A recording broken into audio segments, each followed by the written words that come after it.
네. 그러면 다윈의 진화론 좀 더 이야기 나눠볼게요. 보시면 여러분 여기 모형을 하나 갖다 놨는데요. 우리가 기르는 식물이나 동물은 수많은 변이가 생겨나죠. 변이, 기형이 이제 발생되게 되고요. 인간은 그중에서, 기형 중에서도, 저건 멋진데, 아주 유용한데, 이런 변이에 있어서는 선택해서, 그 생물을 선택해서 짝짓기를 시키죠. 그리고 식물이라면 수정을 시키죠. 그러면 그 변이, 처음 생겨났던 기형의 그 변이가 점점 더 강화되는 거예요. 점점 더 이제 강화되면서, 그리고 처음과는 전혀 다른 새로운 종이 되는 거죠. 그래서 이제 품종, 그러니까 종이 변화한다라는 거, 고정된 것이 아니라는 걸 이때 이제 밝혀내게 된 거고요. 다윈도 이제 실험을 통해서 이 종이 변한다는 걸, 이제 밝혀냈어요. 어떻게? 우리 집 마당에다 비둘기를 기르면서 이제 알게 된 거예요. 우리 인간의 진화를 보려면 그 세대가 굉장히 길죠? 그렇지만 쥐나 비둘기 이런 걸 보면은 그 진화 과정을 잘 볼 수가 있어요.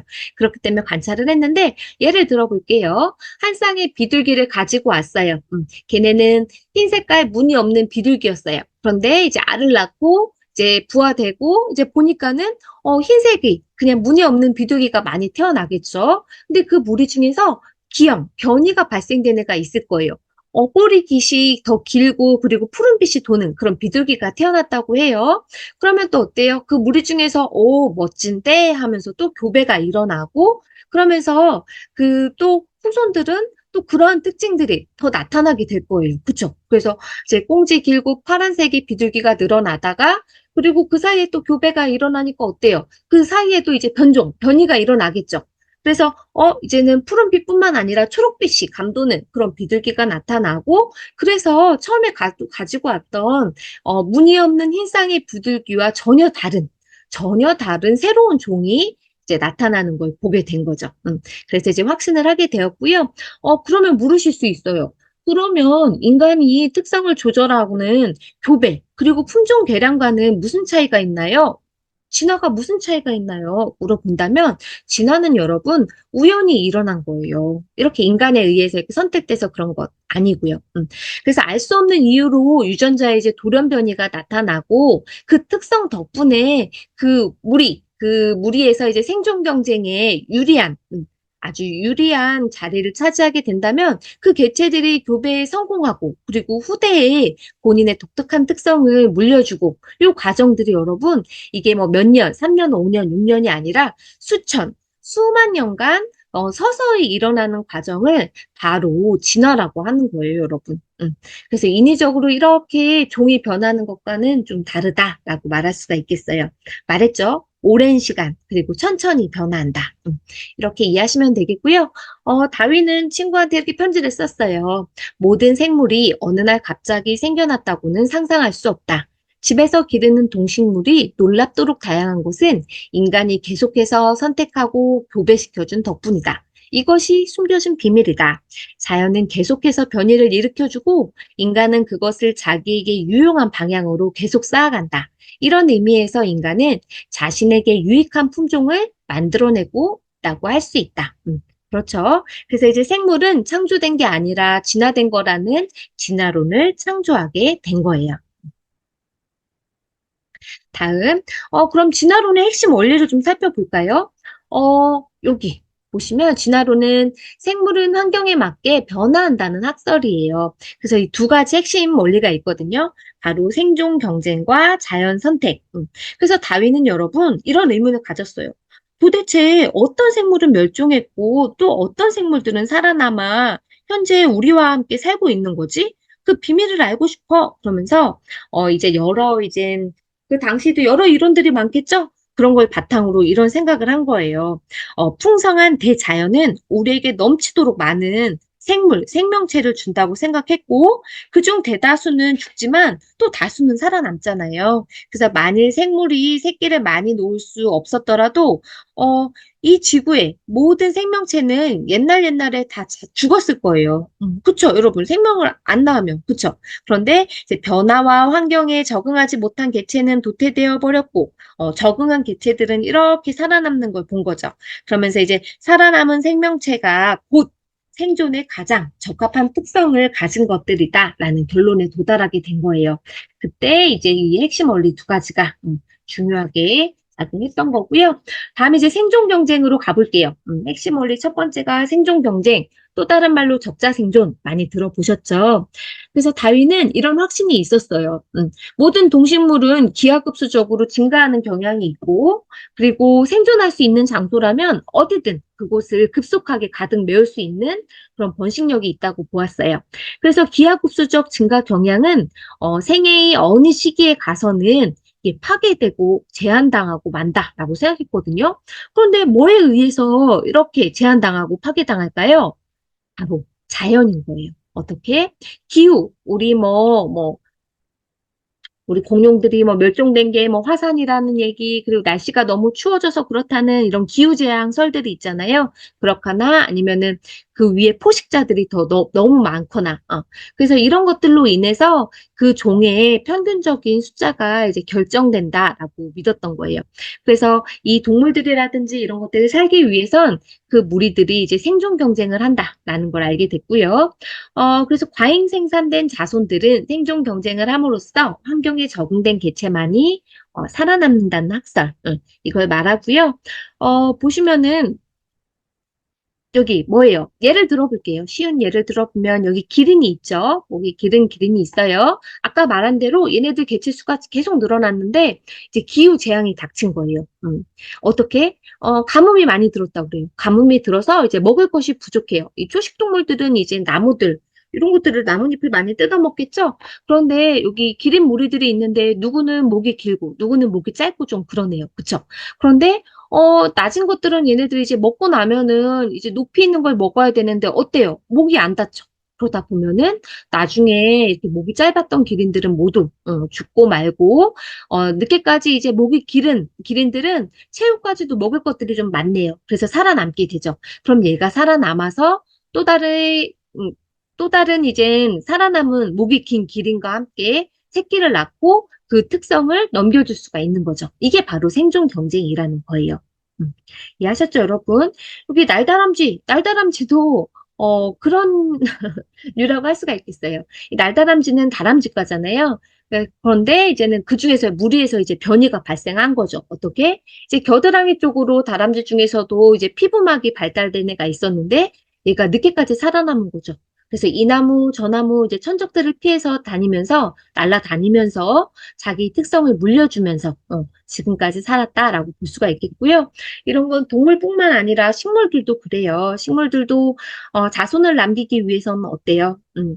그 살아남기 위해서 이제 바닥에다 톡 씨앗을 내려놓는 아이들은 후손을 남기기가 좀 어렵지만 이렇게 개체를 많이 남기 위해서는 이제 바람에 이제는 씨앗이 이렇게 날아가는 그런 모습으로 이제는 변이된 거라고 볼 수가 있겠어요. 이것도 이제 생존 경쟁의 예라고 볼 수가 있겠고요.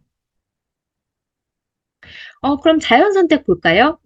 자연 선택은 보시면 여기 특수한 환경 하에서 생존에 적합한 형질을 지닌 개체군이 그 환경 하에서 생존에 부적합한 형질을 지닌 개체군에 비해 생존과 번식에서 이익을 본다는 이론이다라고 되어 있어요. 그래서 보시면은 여기 예로서 제가 후추나방을 가지고 왔어요. 후추나방인데 하나는 흰 무늬가 많고 하나는 이렇게 어두운 회색 또는 검정색 모양을 많이 띠고 있죠. 그래서 얘가 이제 숲에 있는데 여러분 그 환경이 깨끗했을 때에는 누가 불리할까요?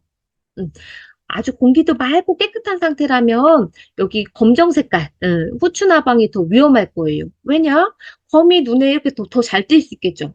공기가 너무 맑으니까 그렇게 될 거고 반대로 이 깨끗한 숲에 옆에 이제 공장이 들어섰다고 볼게요. 그러면 매캐한 연기라든지 막 이렇게 퍼져나가고 하다 보면은 여기 검정색, 여기 회색 후추나방은 가려져서 잘 보이지 않을 거예요. 그쵸? 그렇지만 그 당시에 흰 후추나방은 어때요? 눈에 잘 띄겠네요. 그 뭐 어두컴컴한 데에서 흰색을 띠고 있으니까 거미들이라든지 새의 눈에 잘 띄겠죠. 그러면 얘는 더 쉽게 잡아먹힐 수 있어요. 이게 바로 자연에 선택받아서 종이 유지될 수도 있고 아니면 멸종될 수 있고 이런 상황이 되는 거예요. 이해하셨어요, 여러분? 요 자연 선택 안에는 여러분 성선택 이런 것들도 존재해요. 성선택. 이게 뭐냐? 암컷과 수컷 이런 것들도 이제 짝짓기 하는 과정에서 이제 경쟁을 하죠. 그래서 암수의 모습이 좀 다른 동물들이 있잖아요. 뭐냐 뭐 사자 같은 것도 있죠. 이것도 이제 그 암컷에게 어필하기 위해 그 무리 안에서 이제 선택받기 위해서 성선택을 받기 위해서 이런 변화가 생기게 된 거고 현재까지도 이어지는 것도 거고, 요것도 이제 자연 선택의 하나의 예라고 볼 수도 있을 것 같아요. 그리고, 한 가지 더, 말씀드릴 건, 자연 선택은 여러분, 인간의 선택과 비교도 되지 않을 만큼 오랜 시간 동안 진행돼요. 아까 말씀드렸죠. 그래서 자연 선택은 자연이 보살피는 이제 생물의 이익을 위해서 선택하는 거예요, 여러분. 그래서 이제 교배, 이런 것과는 좀 다르다라는 거. 그리고 또 자연 선택은 우연히 또 일어난다는 거, 그런 차이점 다시 한번 말씀을 드려보고요. 다음은 찰스 다윈이 영향받은 이론들을 좀 말씀드리려고 해요. 찰스 다윈은 그 종의 기원을 낼 때도, 뭐죠? 자기랑 같은 생각을 하는 연구가가 있었어요. 그래서 같이 상의해서 책을 내기도 했었고요. 영향받은 부분이 많아요. 보시면은 진화론을 주장한 학자가 다윈뿐만 아니라 여기 보이시는 왼쪽에, 라마르크도 있었어요. 라마르크도 진화론을 주장했는데 좀 개념이 달라요. 우리 용불용설이라고 들어보셨죠? 우리 예전에 배웠던 이제 과학 시간이 많이 떠올랐는데요. 많이 쓰는 기관일수록 더욱 발달하고, 그리고 사용하지 않는 기관을 이제 퇴화한다는 이론을 말하죠. 그래서 이거는 라마르크의 진화론은 현재는 틀린 것으로 밝혀졌어요. 여기 예를 그림으로 좀 설명해 놓은 건데요. 여기 높은 나무에 있는 가지를 먹기 위해서 목이 짧은 기린은 열심히 목을 빼고 뭐 점프도 하고 그러면서 먹으려고 노력하겠죠. 그러면 여기 목이 발달해서 나중에는 목이 길어진다. 이게 라마르크가 주장한 거예요. 아까 찰스 다윈의 기린과는 좀 다르죠, 여러분? 그런데 여러분, 이 용불용설은 틀려요. 왜냐? 이렇게 후천적으로 노력을 해서 길러진 것들은, 길러진 특징들은, 어, 유전이 되지 않아요. 아시겠죠? 그래서 이 용불용설이 틀리다라고 말하고 있는 거고요. 말한 대로 늦게까지 목이 기른 기린이 살아남으면서 자신의 특징을 이어주는 이 찰스 다윈의 진화론이 받아들여지고 있어요. 그리고 또 영향받은 것이 바로 멜서스의 인구론이에요. 들어보셨나 모르겠네요, 여러분. 뭐냐면 아까 찰스 다윈도 말했죠? 뭔가 생명체들은 뭐 특별히 문제가 없는 한 기하급수적으로 개체수가 늘어난다고 그랬죠. 그러면서 이제 먹이는 한정되면서 어떻게 된다고 그랬어요? 생존 경쟁이 일어난다라고 보았죠. 그 개념을 내세울 수 있었던 게 바로 멜서스의 인구론 때문이에요. 여기 보시는 것처럼 멜서스는 그 이전에 1700년대에 계셨던 분인데 이 책을 낼 때 이렇게 주장한 거예요. 생명체, 인간은 이렇게 인구가 기하급수적으로 증가한다. 증가하는데 어, 먹는 식량은 어때요? 먹는 식량은 천천히 는다는 거죠. 1, 2, 3, 4, 5, 6, 7, 8, 9, 10 이렇게 산술적으로 이렇게 늘어나는데 인간은 1, 2, 4, 8, 16, 막 32, 막 이렇게 늘어난다고 하는 거죠. 그래서 먹이보다 이렇게 인간 수가 많아지게 되면 결국 인간은 이제 종말을 맞이하게 된다. 이런 이론을 주장하셨거든요. 근데 현재는 어때요? 틀리죠? 틀리기는 하고 그게 맞지 않다는 게 이제 밝혀지긴 했지만 이분이 영향을 많이 받았어요. 그래서 여기 이분은 주장한 것이 이렇게 인간이 무한대로 늘게 되면 식량이 없어서 힘드니까 사람을 제한하자 막 이랬어요. 어떻게? 뭐 이게 빈곤자, 하층민들에게는 복지를 제공하지 말자. 그래서 이제 스스로 도태돼서 이제 사망하고 후손을 남기지 않도록 하자. 복지를 하지 말자. 이런 주장을 하셨었거든요. 굉장히 무섭죠. 그래서 이분은 그렇게 주장하셨고, 그래서 이제는 아이를 무턱대고 많이 낳는 거, 이런 것들도 이제, 안 된다. 이런 것도 주장하셨어요. 요즘에 그 산하정책, 아니, 뭐라고 해야 돼? 저출산도 이분의 영향을 많이 받은 거예요, 여러분. 여기 저출산 제가 났는데, 죄송해요. 저는 간호학과에서 임신, 출산, 분만 이런 것들을 가르치는 이제 여성건강간호학 교수다 보니까 저출산에 관심이 많거든요. 이분의 영향을 받았어요. 그래서 삶의 질을 높이면서 살려면은 아이를 많이 낳으면 안 되는구나. 이런 인식이 많이 퍼져나갔고 그러면서 이제 피임도 나오게 되고 한 거거든요. 그래서 우리나라도 영향을 받아서 1970년대에 뭐 베이비붐 세대들이 또 다시 베이비붐을 또 일으키고 막 이런 시대일 때 텔레비전에 뭐 공익 광고를 많이 했어요. 덮어놓고 나타 보면 뭐 거짓골을 못 면한다. 아니면 아들, 딸 선택 말고 뭐, 하나만 낳아 잘 기르다, 뭐, 둘만 낳아 잘 기르자인가? 뭐, 이런 식으로 캠페인을 막 했어요. 그래서 인구가 계속 무한대로 늘다가, 이제 전쟁 끝나고 늘다가, 이제는 주춤주춤 하면서 지금 둘이 결혼해서 한 명도 안 낳는 0.78명을 낳는 저출산, 초저출산 국가가 된 거예요.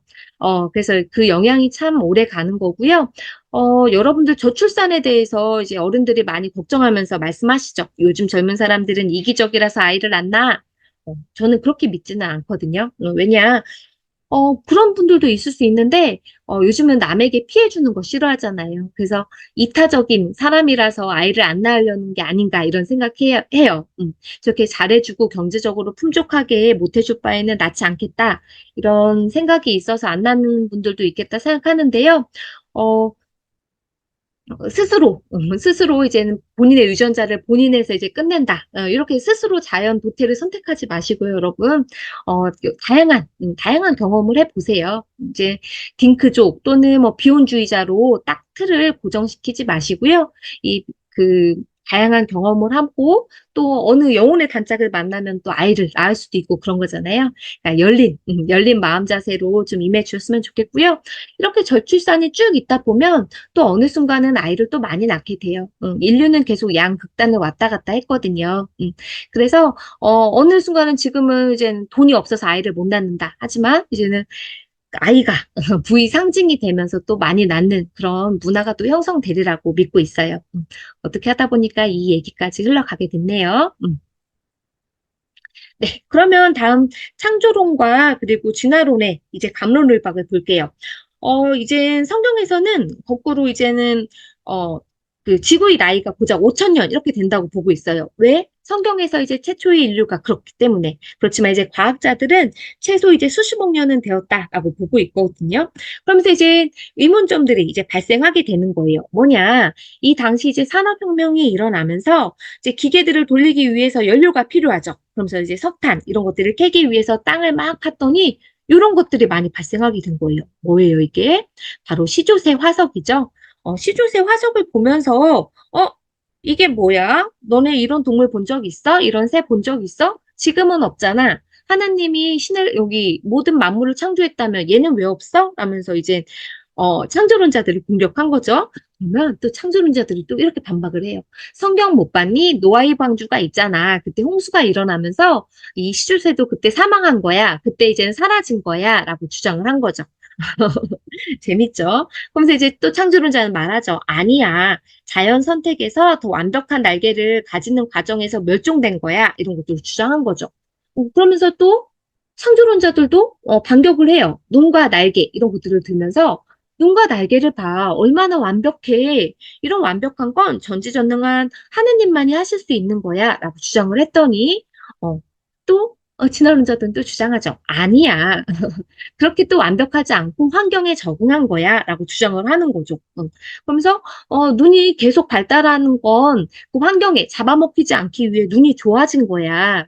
그리고 좋아지기만 하는 것도 아니고 태화되기도 해. 사람도 그렇고 두더지도 어두운 환경에 있으면서 눈이 나빠진 거야. 이런 것들도 진화론자들 주장하죠.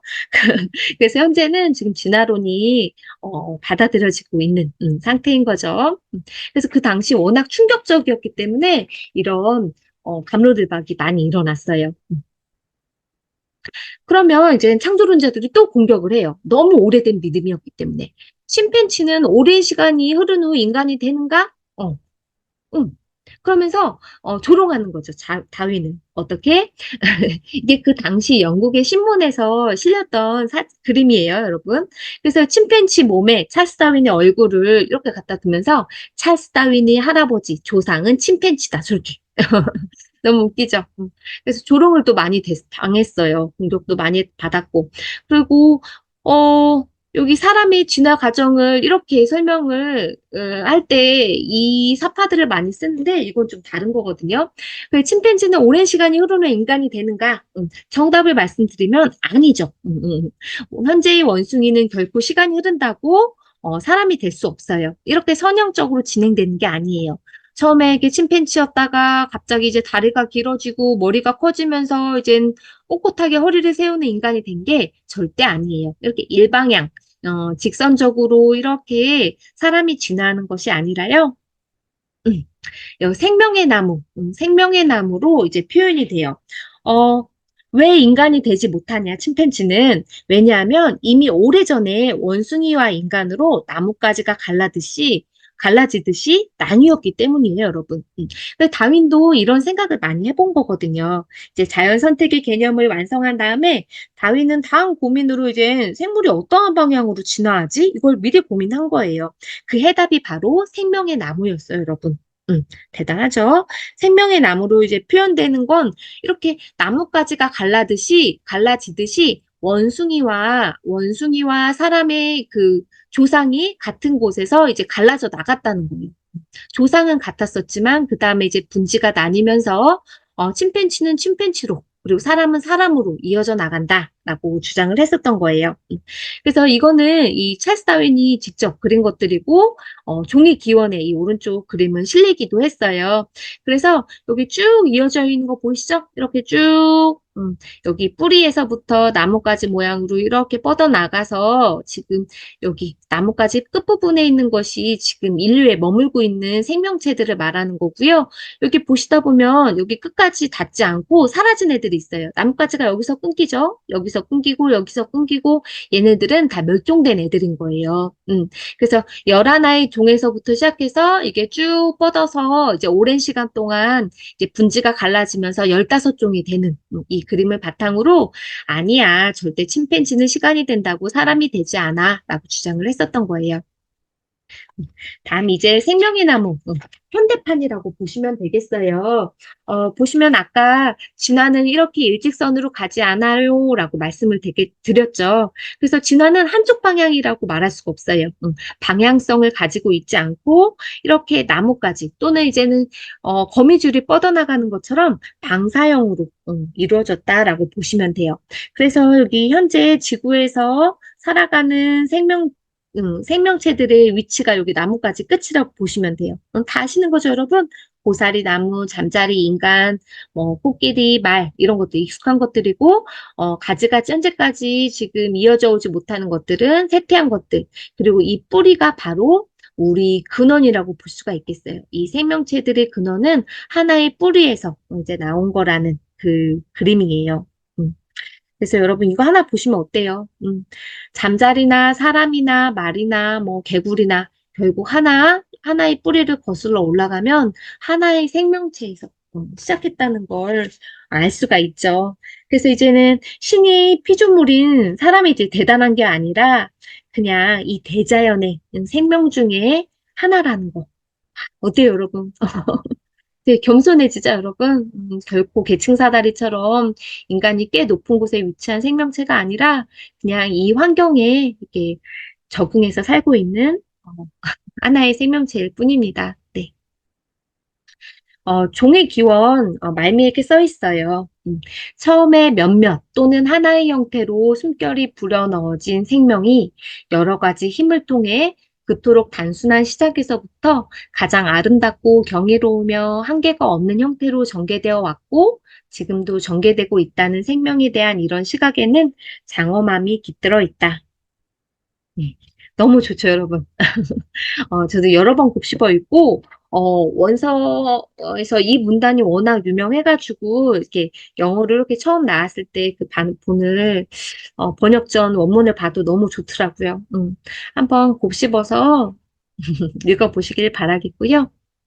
그리고 이제 진화론의 의미에 대해서 말씀드릴게요. 이건 제 생각이고, 이제 신에 의해서 모든 것이 이제 창조되었다는 창조론에서, 이제 진화론이 이렇게 나온 것은 이제 150년 전이에요, 그냥. 그래서 이제 바로 인간과 세상을 보는, 어, 패러다임이 전환이 되는 시점이라고 볼 수가 있겠어요. 그러한 패러다임이 전환되는 순간이 몇 가지 있죠. 뭐, 코페르니쿠스에 의해서 지동설이 나올 때, 지동설이 이제 맞다는 걸 받아들였을 때도, 아니, 지구가 우주의 중심이 아니라니 그러면서 사람들이 다시 안경을 바꿔 껴야 됐죠. 이제 패러다임을 소개할 때 이 색안경을 많이 안경이라고 이제 표현을 많이 해요. 그쵸. 내가 세상을 바라보는 눈이 바뀌는 그런 전환점이 이 종의 기원으로 패러다임의 전환을 일으켰다고 볼 수가 있겠고요. 그리고 지난 1000년 동안 인류에게 가장 큰 영향을 준 10인 중 7위에 선정됐어요. 뭐 우리 활자 인쇄, 뭐 구텐베르크, 뭐 2등은 콜럼버스, 3위는 뭐 마틴 루터, 그리고 4위는 갈릴레오 갈릴레이, 그리고 셰익스피어, 뉴턴 다음에 7번째가 바로 찰스 다윈의 진화론이 되겠고요. 그리고 다양한 분야에서 이 진화론은 사용되고 있어요. 여기 뒤에 보면 진화론이 뭐 사회진화론, 진화경제학, 진화심리학 등 해서 여러 학문들과 이렇게 융합이 되거든요. 진화론은 단순하게 이제 하나의 학문이 아니라 생물학 이상의 의미가 있는 거예요. 진화의 개념은 모든 학문에 적용돼요. 그래서 영혼이 변하지 않는 것은 존재하지 않기 때문에 이런 다양한 갈래로 이게 받아들여지고 있다라고 보시면 되겠고요. 그리고 다음은 제가 퀴즈를 냈어요. 여러분, 네 가지 퀴즈 냈거든요. 침팬치가 인간의 조상인가요? 답은 아니죠. 조상은 같을지라도, 뭐, 형제와 같다? 뭐, 이런 식으로 조상이 같은 그런 형제 쪽으로 보는 것이 더 맞을 것 같고요. 진화는 좋은 방향으로, 그리고 좀 더 발달된 방향으로 변화한다. 정답은 X죠. 그래서 진화는 좋은 방향이 아니라고, 그러니까 방향성이 있지 않다라고 말씀을 드렸어요. 그쵸? 그래서 이 좀 더 좋은 쪽으로 가는 건 요즘 의미의 진화인 것이고, 이 당시에 주장할 때 더 좋아지는 것도 나빠지는 것도 아니라고 보았어요. 그래서 정답이 X가 됐고, 그리고 세 번째는 환경 적응의 필요성이 있으면 진화된다. 환경에 적응하기 위해 다양성이 생긴다. 아니죠. 아니었죠. 그래서 하나의 이게 변이, 그 변이가 나타났던 것이 그 환경에 적응하는 데 적합하기 때문에 지금까지 이어졌고 다양성은 계속 일어난다. 이렇게 보시면 되겠고요. 그리고 네 번째, 마지막 문제는 환경이 변화하지 않으면 종래 다양성이 생기지 않는다. 정답은 X가 되겠죠. 수업 잘 들으셨다면 이제 다 아실 거라고 생각이 되고요. 마지막 생각해 봅시다는 이렇게 정해 보았어요. 진화의 장엄한 강물은 한 번도 멈춘 적이 없고 그 강물 한가운데서 저와 그리고 수업을 듣는 여러분이 존재가 태어났죠. 내가 태어난 이유와 내가 살아가는 의미에 대해서 한 번씩 생각해 보셨으면 합니다. 네.